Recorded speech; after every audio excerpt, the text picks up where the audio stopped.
Number 8. The sharpest blemish there is on this wall. A smart looking one, too. I imagine it to be unintentional, but the idea of it being very intentional is very beautiful. That somebody would take the leftover drop of coffee on their pinky finger and just smear it against the wall so as to avoid a brisk walk to the wash basin. We're all in art school after all. I imagine the minuscule drop came from an espresso shot. Somebody really needed a shot of adrenaline in a boring day. An espresso shot, sharp, effects fading with the time, just like this blemish here. The fragrance released when hot water hits the ground coffee, the first judge of the flavors released from the bean, comes from the aroma and will tell you a great deal about coffee's freshness and personality. Delicate, moderate, strong, rich, fragrant, or complex?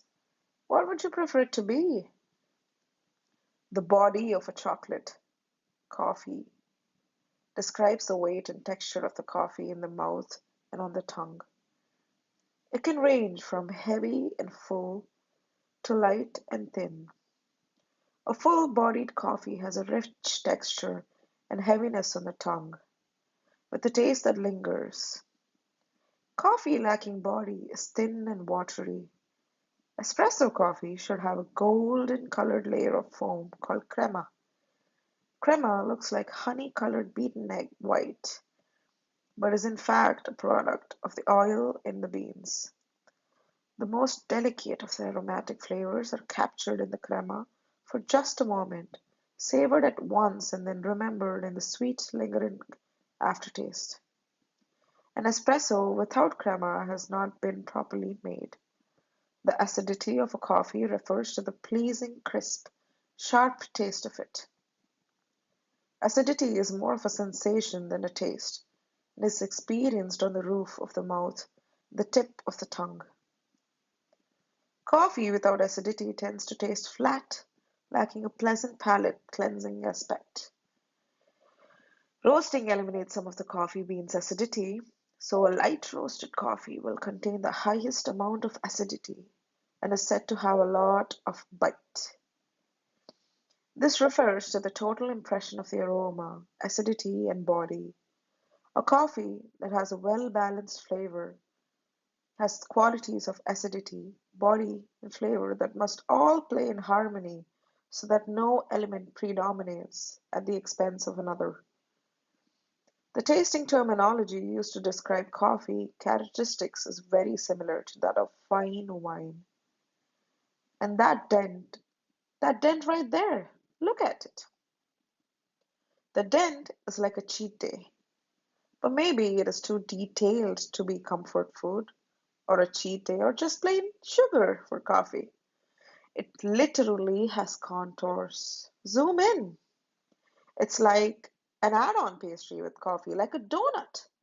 Zoom in, and I could probably convince people that this is a crater on Saturn. And you can't equate craters on Saturn to simple sugar. It's too complex. It represents the complexities involved in making something so simple as a donut. The glaze on the donut has a process. The chocolate syrup inside the donut has a process. I personally prefer peak fresh donuts. This matters because the half life of a donut is short, like a bagel's. During the first few hours of existence, your donut has a crisp exterior and a soft inside, either the coarse, leavened crumb of a cake donut or the puffy, chewy pull of a yeasty one. During the first few minutes, things are even better.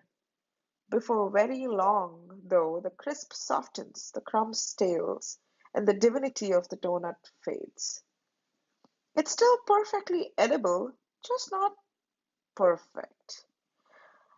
The best shops fry small batches, almost to order, but you never know what to expect when you pick up from old place, and you could just be indulging in yesterday's leftovers in summer. Donut pieces can become the topping of a sundae or the mix-in of a concrete, and in winter, they're the perfect base for a ridiculously rich bread pudding. Ah, now contemplate this over a cup of coffee.